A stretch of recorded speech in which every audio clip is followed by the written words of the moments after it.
Chcete si bývanie doslova vychutnávať? Máte radi komfort modernej doby a príjemnú atmosféru doplnenú prvkami pôvodnej architektúry? Alebo si len s rodinou chcete užívať ticho v lone prírody? Mám pre vás ponuku rodinného domu v Tužine, ktorý vás natoľko očarí, že vaše sny o bývaní začnete meniť na realitu. Poďme sa naň pozrieť.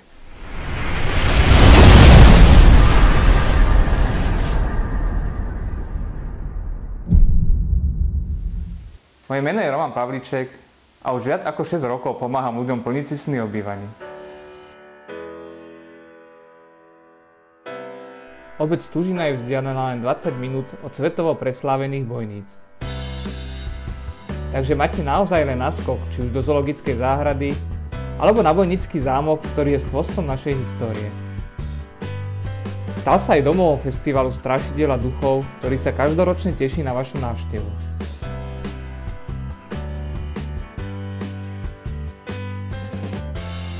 Neodmysliteľnou súčasťou Bojnicu termálnej kúpele je si môžete celoročne vychutnávať ich blahodárne účinky alebo si len užívať nádherné prostredie v ich areáli.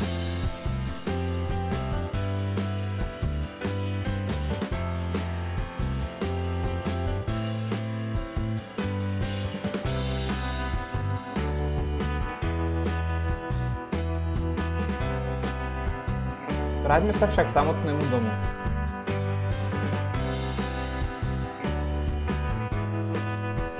Každého určite poteší moderná kuchyňa, vybavená kvalitnými stavanými spotrebičmi. Precízne doladený každý detail vytvára pocit úplnej dokonalosti. Čaro domu dotvárajú pôvodné drevené hrady, ktoré boli v rámci rekonštrukcie zachované. Kuchyňa je prepojená s obývacou izbou a jedálenským kútom.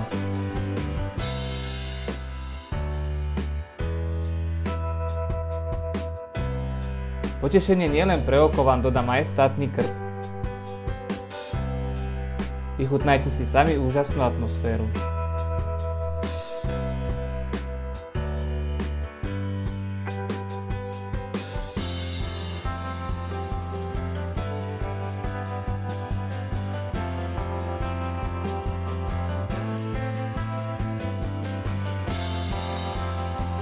Drevené schody z masívu vás zavedú rovno do podkrovia.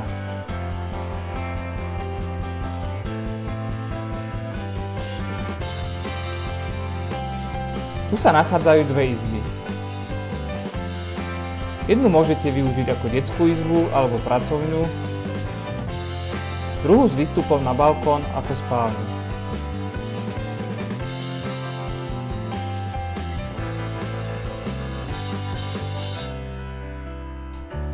Celý dom prešiel kompletnou precíznou rekonštrukciou. Vonkajšie termoizolačné ušľachtilé omietky, nový krov s novou strešnou krytinou, vnútorné omietky, nové okná, drevené podlahy, vymenené všetky rozvody, nová kúpeľňa so sprchovým kútom, nové interiérové a vstupné dvere.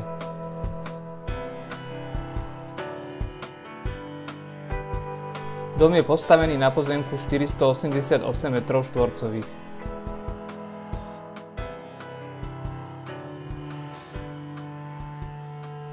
Vaše súkromie je chránené bezpečnostným systémom. Viete, čo je na tom všetkom najlepšie? Že si stačí priniesť veci a môžete hneď bývať. Dom sa totiž predáva aj so zariadením.